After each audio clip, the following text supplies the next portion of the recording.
Like, did you just like decide to do that?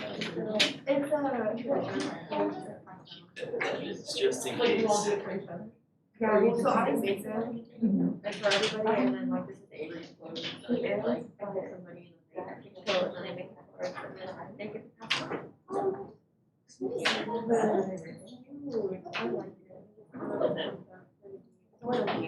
Yeah.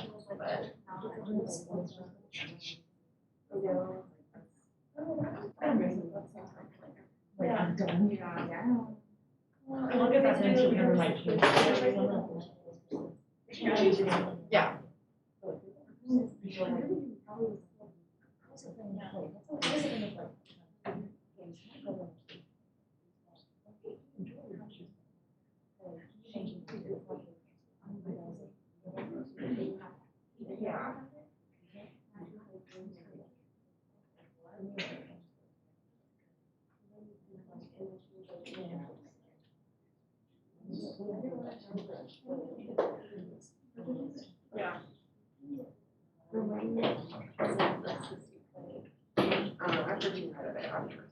So I do two main drinks.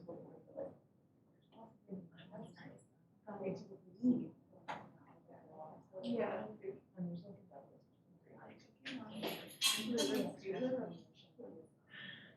All right.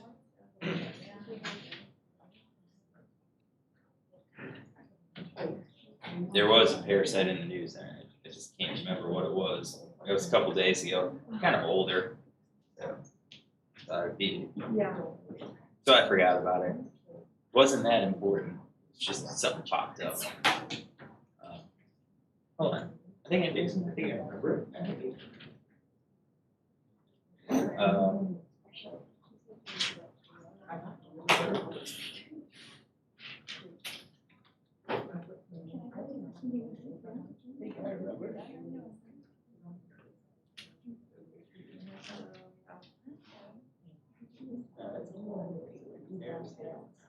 Really?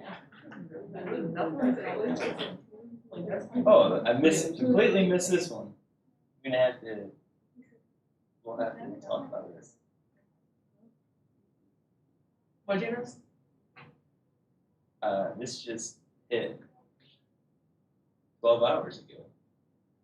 I haven't seen it yet. Parasites in the news. What? Oh.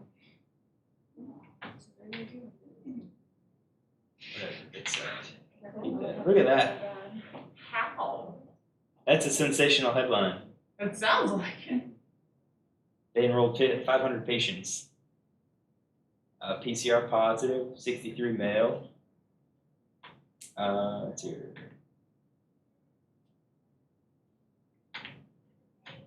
Parasites were detected by stool examination. Over half the patients had parasites. And imagine that. Where was this in? Ethiopia. Okay, not surprising. It's you'd say developing country. You have a lot of individuals. Sanitation isn't going to be that great, and a lot of their animals that they feed on, market animals if they are market, or backyard animals if they're raising their own, are likely going to have it. It's expensive, or the cost of treating can go up. So it looks like over half of those individuals had parasites, one or more intestinal parasites. Quarter of them had protozoan. 34 had helminth infestations. So worm infestation could be roundworms, more than likely roundworms. Could be some tapeworms. Protozoans, possibly amoeba, or maybe an apicomplexan, I should say a spore-forming.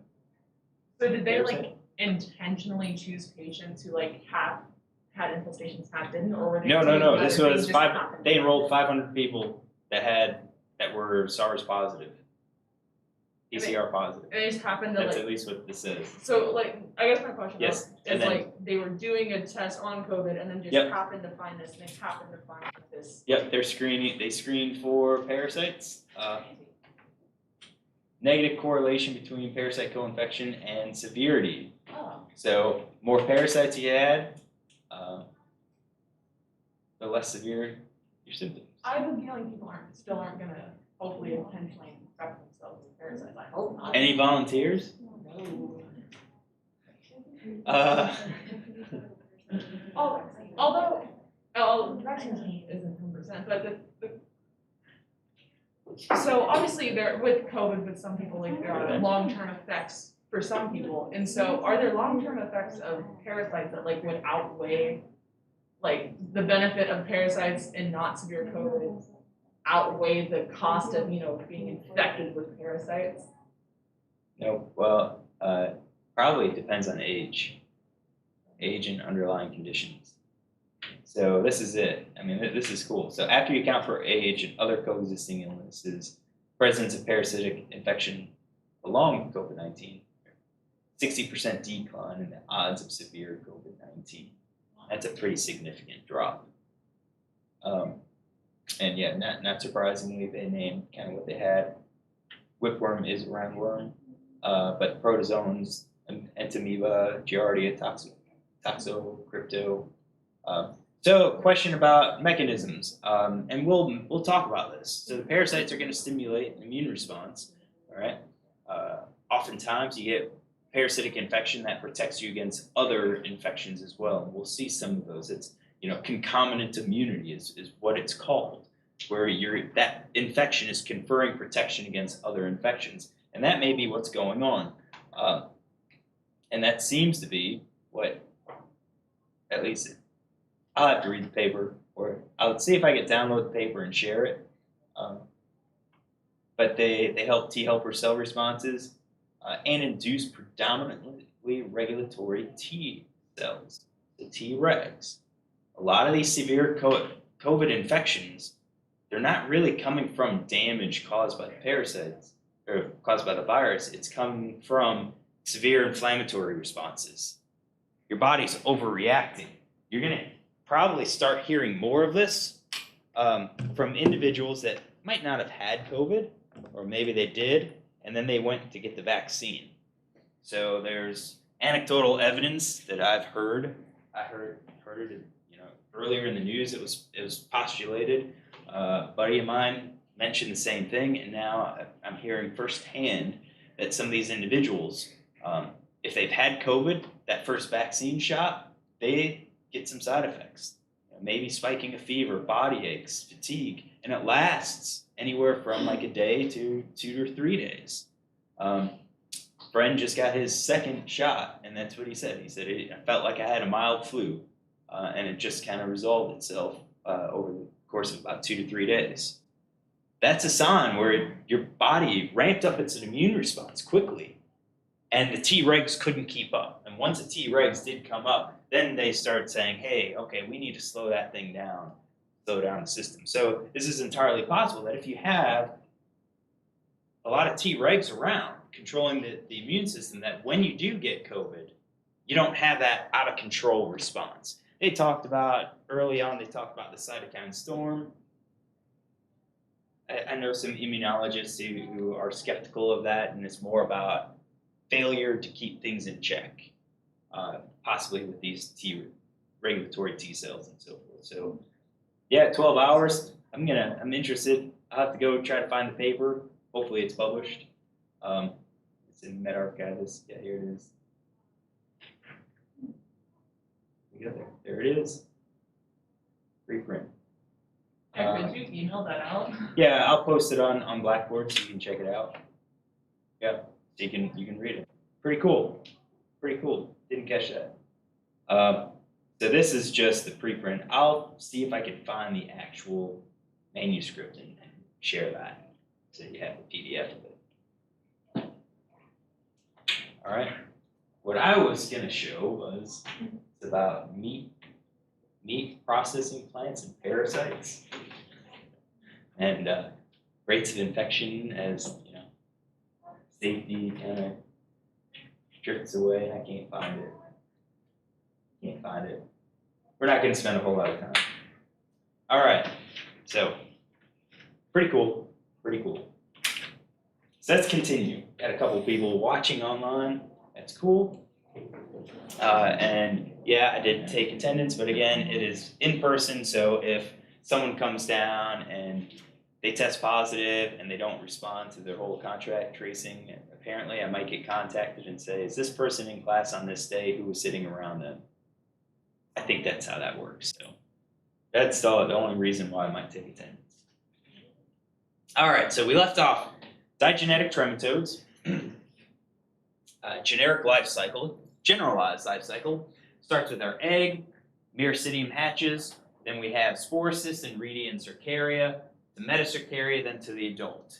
And we said there's a lot of variability here inside of the snail because we don't necessarily have to have Radia to produce Cercaria. It's going to be species specific.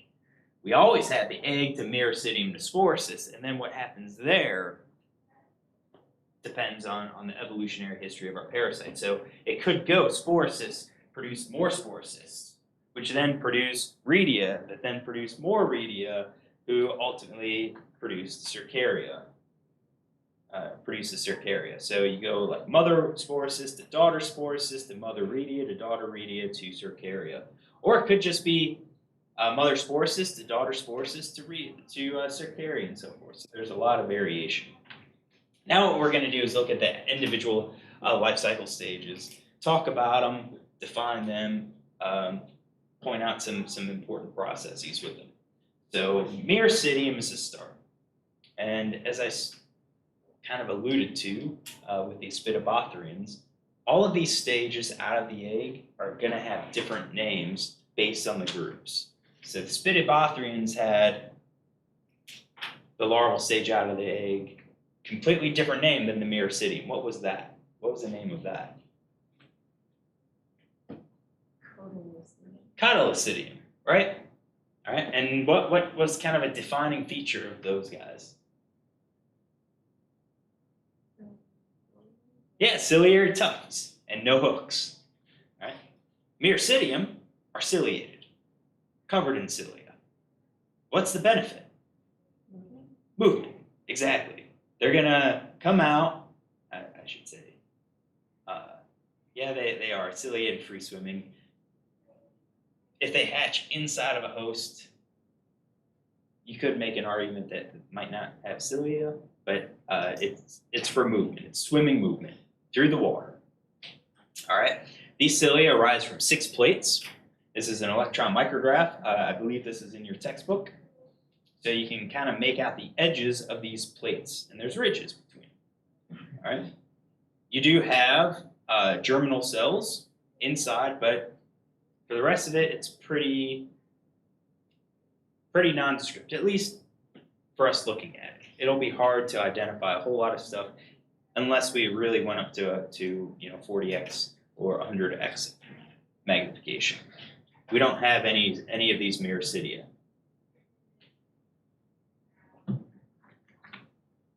All right. These Miracidium are ultimately going to give rise to Sporecyst. So one Miracidium, one Sporecyst. What's a Sporecyst? Sporecyst is a germinal sac that absorbs nutrients across the teguments and then produces the next larval stage through asexual reproduction, polyembry. All right, so they have no mouth. They're not feeding on host tissue. Instead, they're absorbing nutrients from the host tissue. How do they get those nutrients? They're going to secrete enzymes, compounds, start to digest particles, digest some of the larger molecules in the host so that they can absorb the nutrients across their tegument. Right. Now these Sporecysts, I mean, all that you can say is just they're sacs. All right. This is just a diagram of one, just to kind of emphasize that there's really nothing there. It's just a sac, germinal sac. Now these guys are going to produce either Sporecysts, Radia, or Cercaria. And what I want to emphasize again, that an individual Sporecyst will only ever produce one type. So the Sporecyst, if it programmed to produce other Sporecysts, that's all that it's going to do. If it's programmed to produce Radia, that's all it's going to do. If it's programmed to produce Cercaria, that's all it's going to do. It can't switch. So if we're going to have this sequence, it goes mother Sporecyst to produce daughter Sporecyst, and then those daughter Sporecysts are going to produce a Cercaria. All right, and they're programmed. The offspring that do develop, they're going to be born from a birth pore. Sometimes we see it. We do have some of those slides in the lab where there are a couple Sporecysts on there. I think on those, when I've looked at them, I haven't seen evidence of a birth pore. All right, they've been stained. It's kind of hard to see it. If there is evidence, usually the ones that I've seen, it's because it was smashed a little bit and it looks like some of the contents are coming out. Let me know if I go too fast. All right. The images are on the handouts, so they're there. Radia are the other stages that can produce the Sporecysts. All right. So asexual stage exhibits asexual reproduction, but instead of absorbing nutrients, it's going to consume host tissue to acquire the nutrients.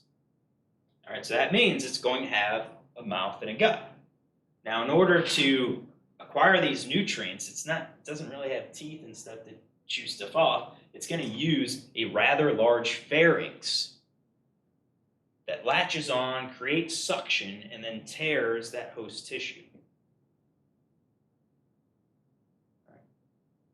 In our slides, you can see the pharynx, and it looks fairly large. You're going to mistake it, usually, for a sucker.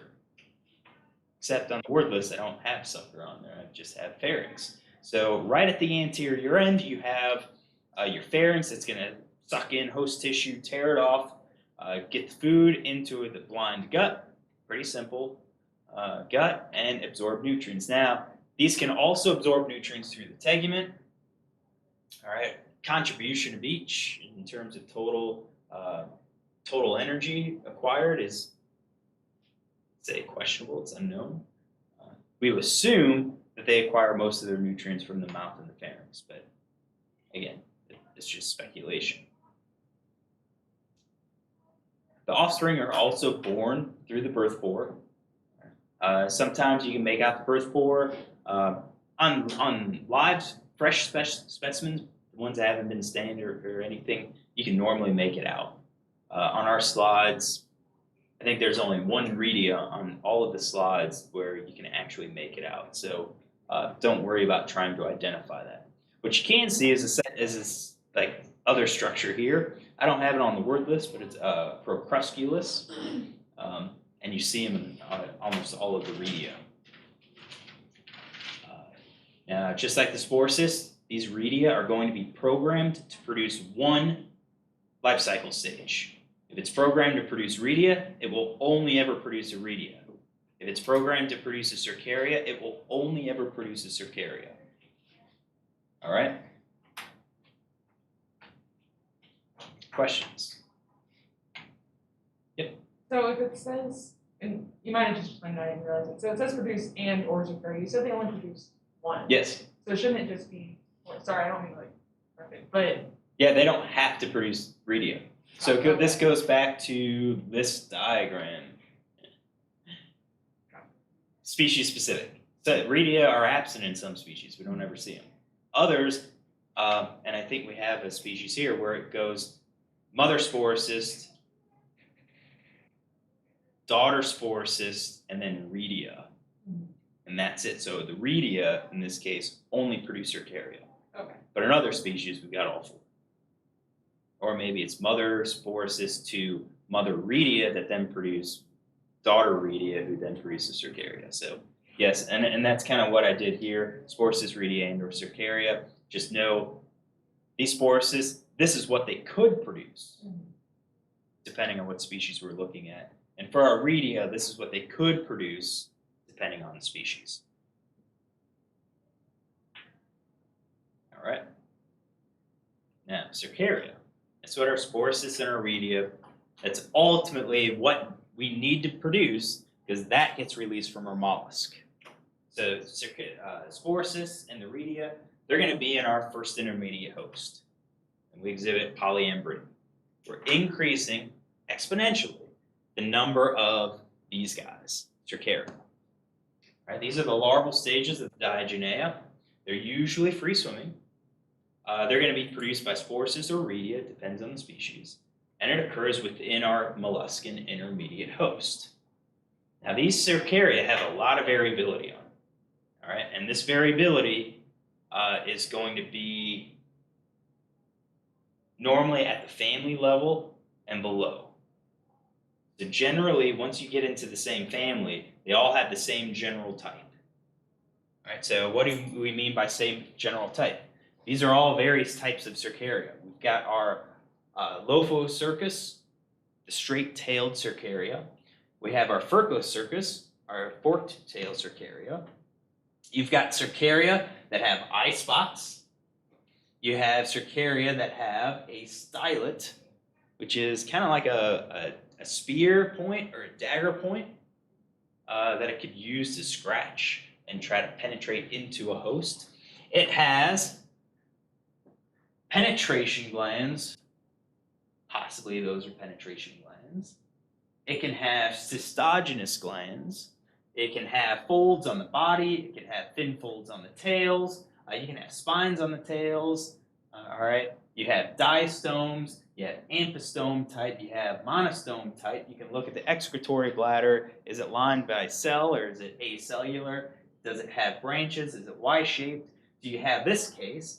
I believe it's called stenostomate, where the excretory bladder is Y-shaped, goes up, and then it curls back down.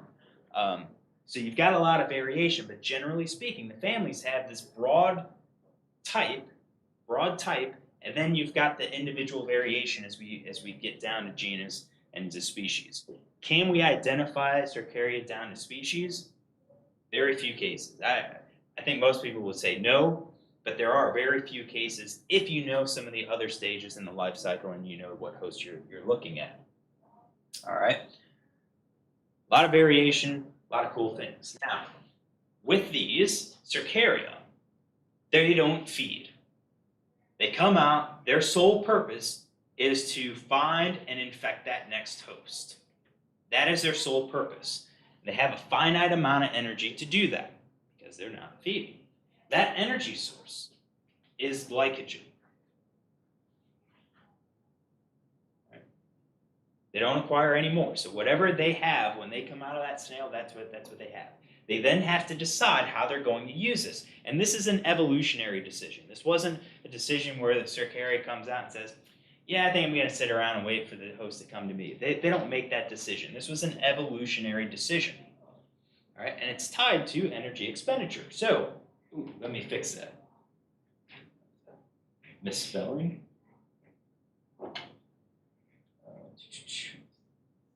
And wait. There we go. Sit and wait strategy. Basically, you come out and you stay motionless, or you expend very little energy moving. Just hang in the water and wait. You have decreased energy expenditures because you're not swimming around. And that allows you to have an increased transmission window. So if you can think about it this way, we've got, I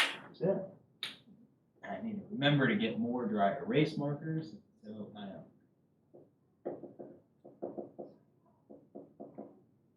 You can think of it this way. We have a finite amount of energy. All right.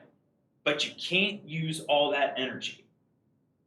Because if you consume all of that energy searching for a host, you don't have enough energy to start transforming into that other stage. So we can say this amount is needed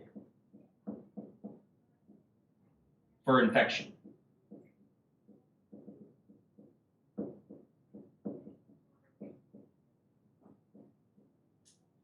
And that means this amount can be reserved for host finding. And that host finding expenditure could take that sit and wait. Just sit around and wait for something to come around to you, which means total amount of time that you're going to survive out in that environment is going to be fairly long. But if you take an alternate strategy that says, I'm going to search for my host, find them, and then get into there, well, you're consuming that energy very, very quickly. Your transmission window decreases. Why do we talk about transmission window? Because the success of our parasite depends on us finding that host and getting into that host. All right? The longer you're out there, the more likely you are to encounter a host. It increases your probability of transmission. However, thus, if you have a very short window, you have a low probability of transmission unless you do something else, which could include active movement. So instead of sitting there and waiting for the host to come to you, now you're moving around hoping to contact a host, increasing your chances. So all these things tend to be related. And near the end of the class, we'll talk about transmission and some of the models and stuff. Question? So that specific bar there's for like demonstrating the active movement, right? Where you spend a lot of energy moving around. It's both. Okay. So you just said, so our Cercaria can actually be alive and swimming around in the water. They're alive, but they're not infective because they ate into this required energy. So you've got this fixed amount that you can use. Okay, I see. To go around and search for the host. Yep. How do they decide? What's that? How do they decide whether to do the sit and wait or the active? That was evolutionary decision. So that came along from their the evolution of the various species. So normally, and we'll see some of these, the active movement, they're swimming around. So if you're gonna be swimming around, you are looking for signs, clues, possibly chemical gradients, or you're responding to some sort of signal that puts you more in line with the host. Because if you're doing a sit and wait strategy, you come out and you're in an area where the hosts never come down, that's done. So how did it come about evolutionarily? Probably a mutation. Mutation came around, maybe had one Cercaria that could detect, let's say, fish mucus. That succeeded, got in there. All of their offspring then, can also detect this fish mucus, and you've got this small set of fish mucus detecting Cercaria versus all these other ones. Well, this small set does better.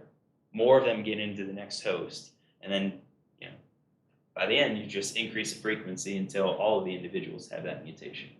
That's probably how it happened. Just, you can say dumb luck mutation. All right, so these guys get in, find their host, or the host finds them, and then they use that extra energy, that energy that they needed to penetrate and transform into our metacercaria. All right, so the metacercarial stage is the larval stage that exists between our cercarial and our adult stage.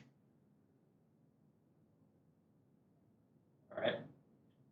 Where it occurs in the host, species specific. And in many cases, what host they're in. So you might find it in one location in one host, you go to a different host species, and you'll find it in a separate location. Right. Now, inside this host, if you are inside the host, you can be encysted or unencysted. So if you're encysted, then our Cercaria use some of this energy to lay down parasite-derived cysts, a wall, walls itself off. Others, they don't do that. They sit free in the body cavity, free in the body. Now, in those cases, we may see some cysts form, but that's actually host-derived encapsulation. Host-derived encapsulation. So it's not a parasite-derived cyst, it's basically a granuloma that the host forms to wall off the parasite. All right, so that cyst forms in response to the parasite. And parasites say, I could care less, you're not doing anything to me, but the host says, I'm going to wall you off. In this other case with the encystment, the parasite says, I'm going to inform this cyst so I'm protected and I don't have to, and I'm not damaged by the immune system. We also have metacercaria that form outside of a host. And for these, the cercaria are going to attach to some object. And then once they attach that object, they're going to secrete their cystic membrane and encapsulate themselves. All right? That object can be any sort of object in the water. It can be leaves that are in the water. It could be logs, aquatic vegetation. It could be the host itself. All right? No one's presenting megalodiscus, which is a worm that is found in the rectum of frogs. All right? This Cercaria attaches to a frog and insists on the skin. How do you think the frog gets infected? Maybe eats it and it gets to the end. He eats what?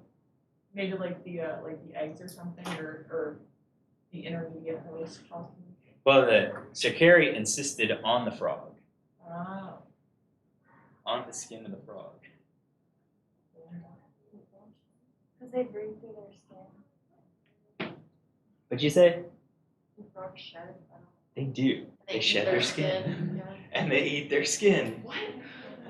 How crazy is that? Or, like a bullfrog eats a smaller frog. I mean, bullfrog is predatory.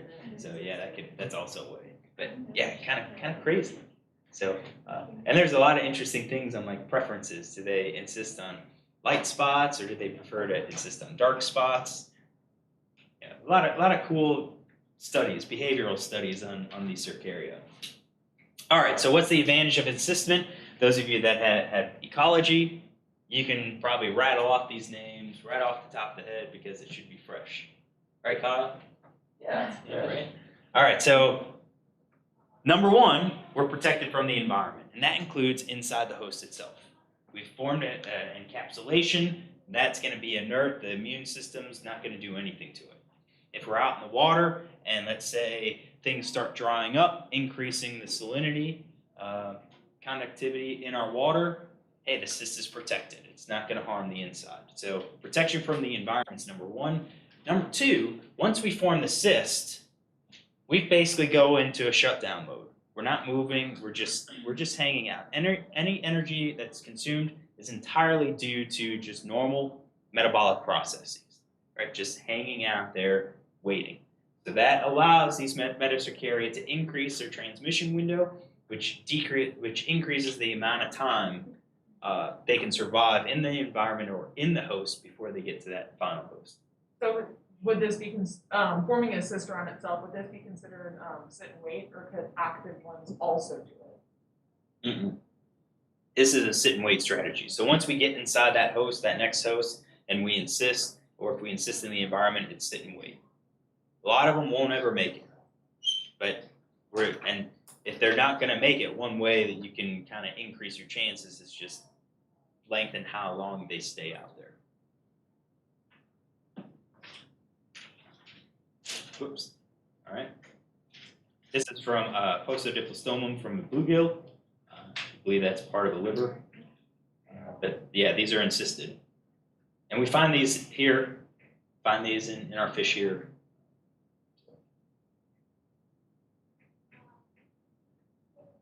Questions?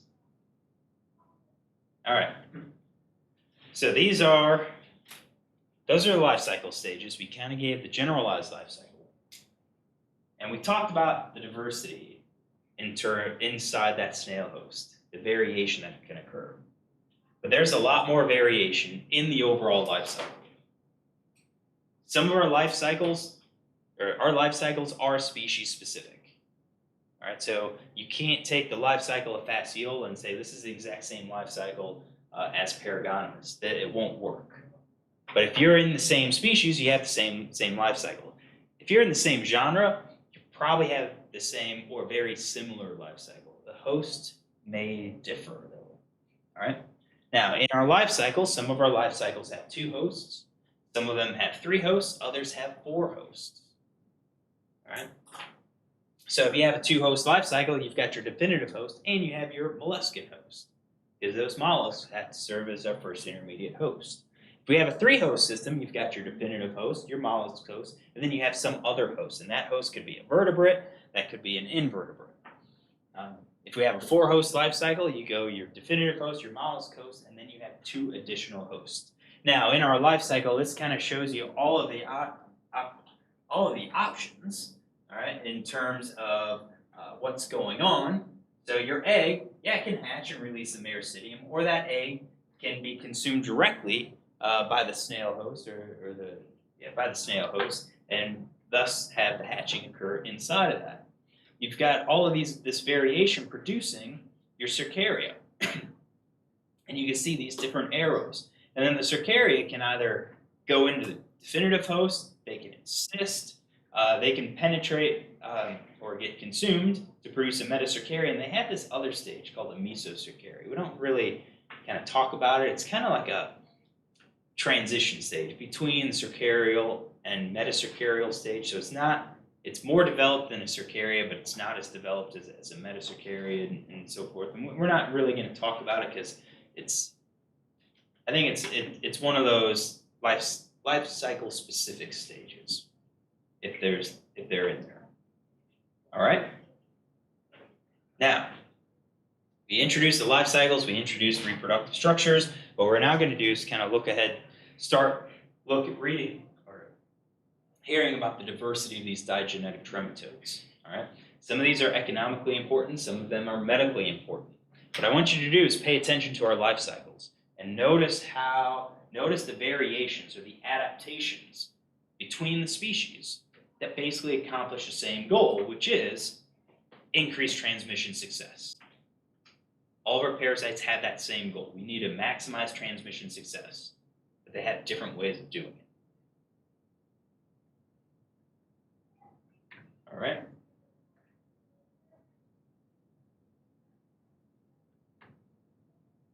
All right. Question? Did you get this? Yep. All right. So we're going to start with our diversity. And what we're going to do is hit each of the parasites that we have in the lab. All right. Each of the parasites that we have in the lab. So in our first order, we have order Echinostomiformes. All right. A lot of diversity in this group, in this order.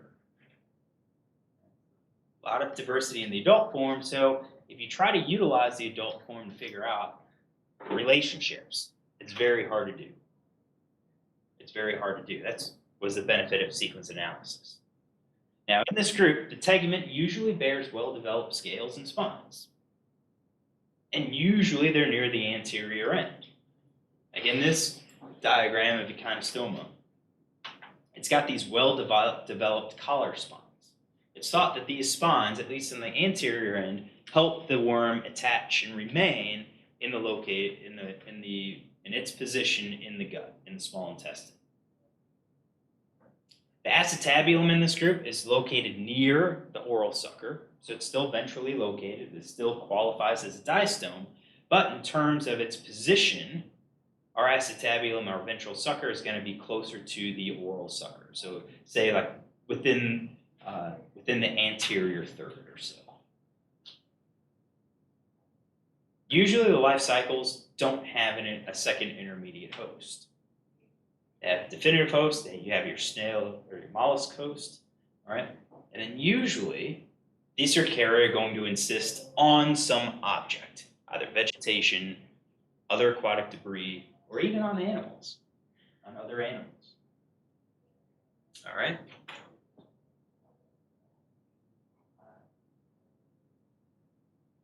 We good at this? And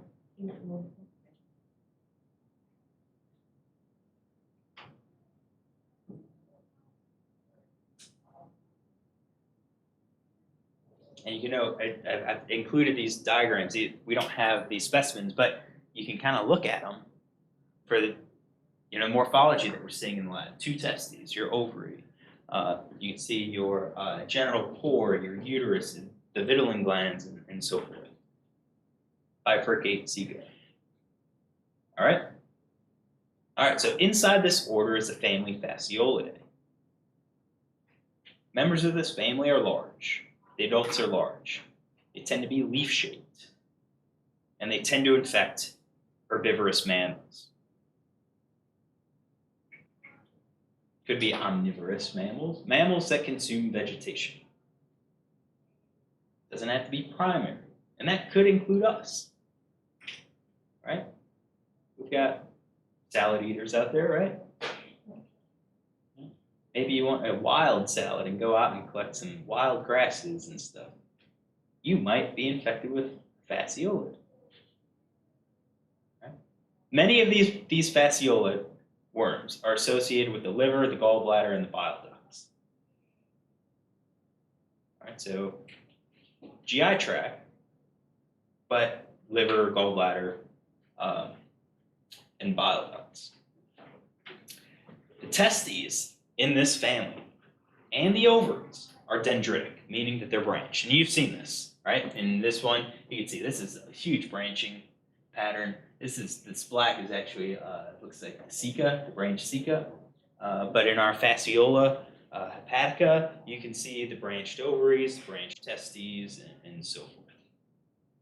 The vitellaria are going to be extensive. Right? They're going to extend throughout most of the worm. I think ours you can tend to see the dark vitellaria more confined to the edges, but for us, it's typically post-acetabular, which is meaning those vitellaria, they don't extend beyond that ventral sucker. All right.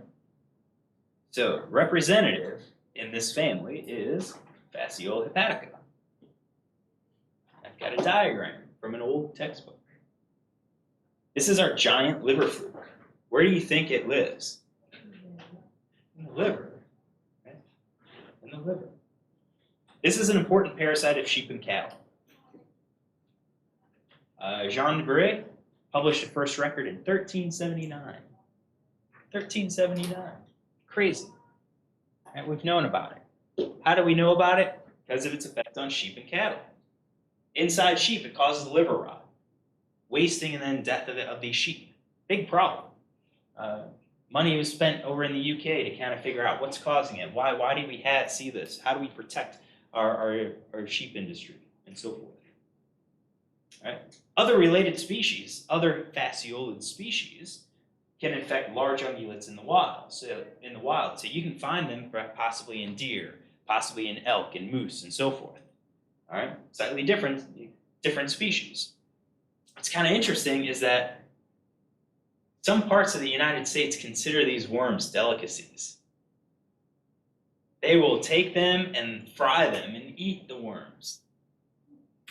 I got the name liver butterflies for that. So yeah, give me some liver butterflies. Ooh.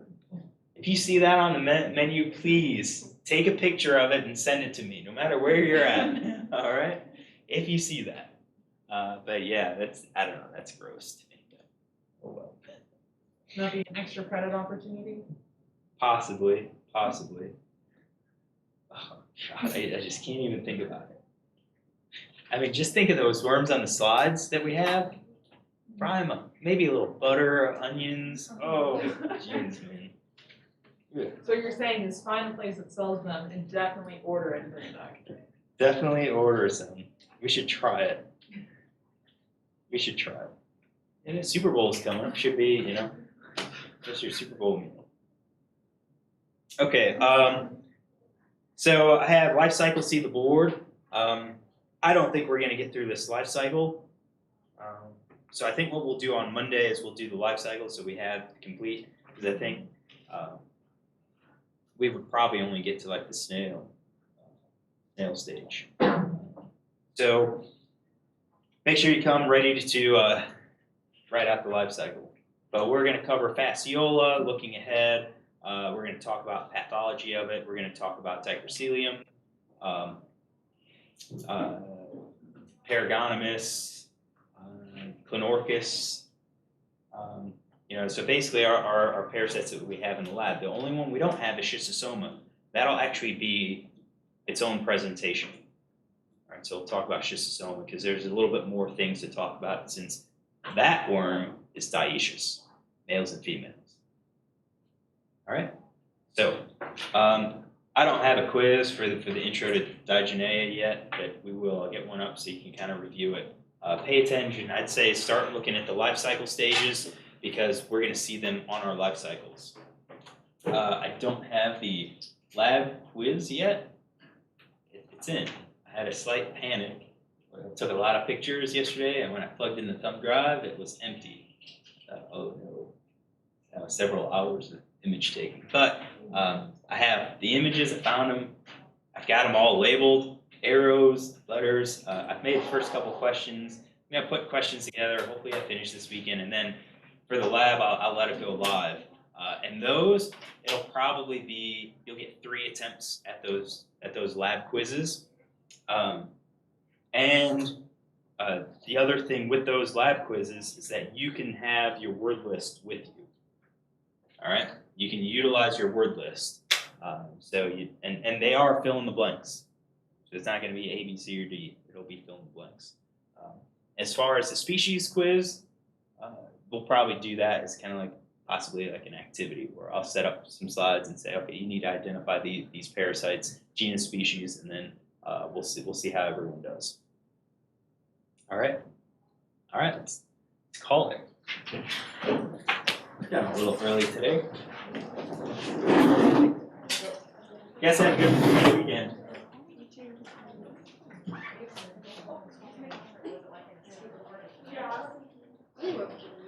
Yeah, so my grandma had like cameras in the house, and I thought like we were gonna get reaching. Yeah, it's with like picks and kind of parts. And so my grandma wants to like take it apart, and I took apart most of it. Yeah. This thing is like